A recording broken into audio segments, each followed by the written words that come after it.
The 49ers are moving on from defensive tackle Maliek Collins, and that creates a huge hole on their defensive line that they are going to have to fill in the draft and free agency. Now, the move is not official yet because the Niners are going to try to trade Collins before Wednesday's new league year.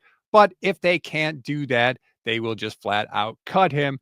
Look, we all know it wasn't good for the Niners defense last year, right? They were 18th in rush yards allowed. That was their lowest ranking since Kyle Shanahan took over in 2017.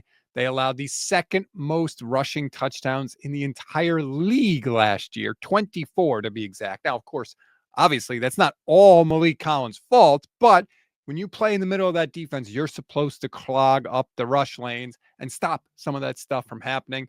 Collins was more of a pass rush specialist, so it didn't really work out in San Francisco. You had Fred Warner telling a Fox broadcast crew at one point, hey, we wish that guy would be a little more consistent. That's not a good sign when we're talking about how you're performing on the 49ers defense. So they had to make changes. The 49ers are making changes. Maliek Collins, the latest to go. And look, this is really not new with the 49ers, right? They got rid of Eric Armstead a year ago. They got rid of Javon Hargrave this year. And now Maliek Collins. They are overhauling that defensive tackle position on this team.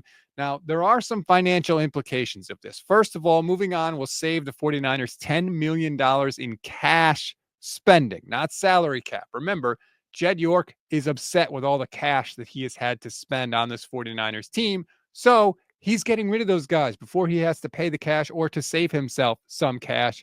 We saw it with others. We're seeing it here with Maliek Collins. The salary cap hit, if they don't designate him a a post June 1 release, the salary cap hit is going to be about $5.4 million. If they do it after June 1, they can split the cap hit. It'll be about $3.5 million a year for the next 2 years. We'll see what the 49ers ultimately decide to do. But remember, it's the cash spending that Jed York cares about. He doesn't really give a crap about the 49ers salary cap, as we saw when they traded Deebo Samuel for a 5th-round draft pick while taking a $31 million cap hit.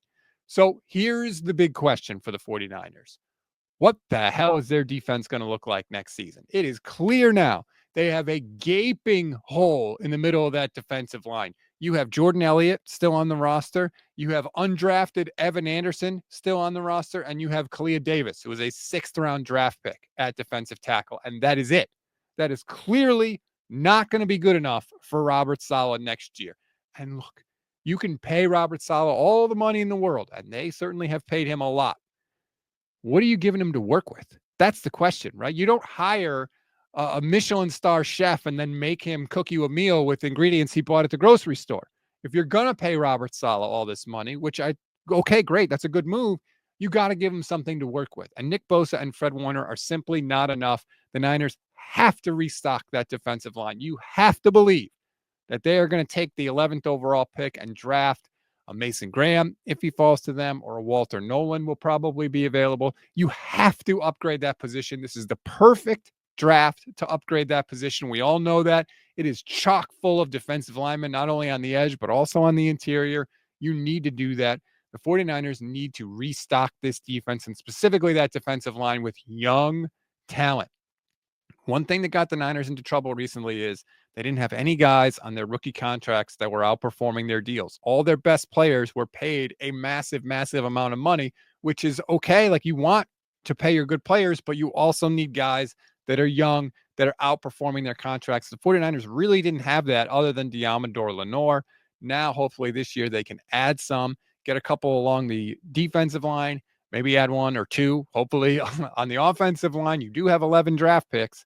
And now you can really start to rebuild this team. That's what this whole offseason is about, okay? Jed York can talk about wanting to get younger and wanting to be smarter with paying guys. He wanted to get cheaper. Plain and simple, he wanted to get cheaper. And that's really what the Niners have to do. That's part of the reason why they're moving on from Maliek Collins, to save that cash, to get cheaper. That's going to mean rookie deals. That's why this draft is so important for the 49ers for so many reasons. 1, how good can the team be this year?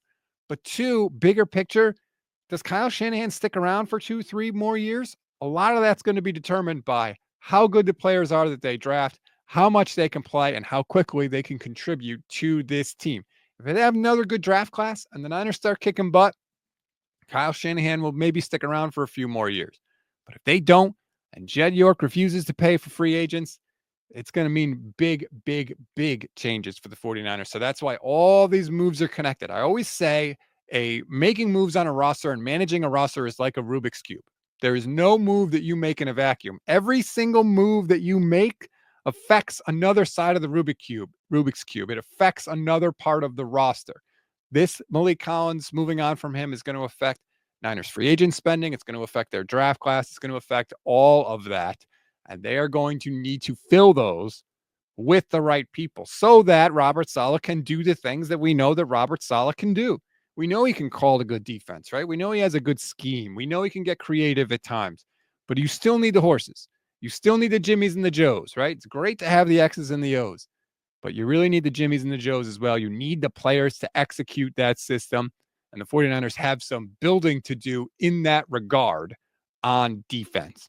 We'll see what they do. The new league year starts this week. Legal tampering is underway. The Niners may make moves by the time you actually watch this video, but clearly this defense is undergoing some change, and we will see how it's going to look a lot different next season.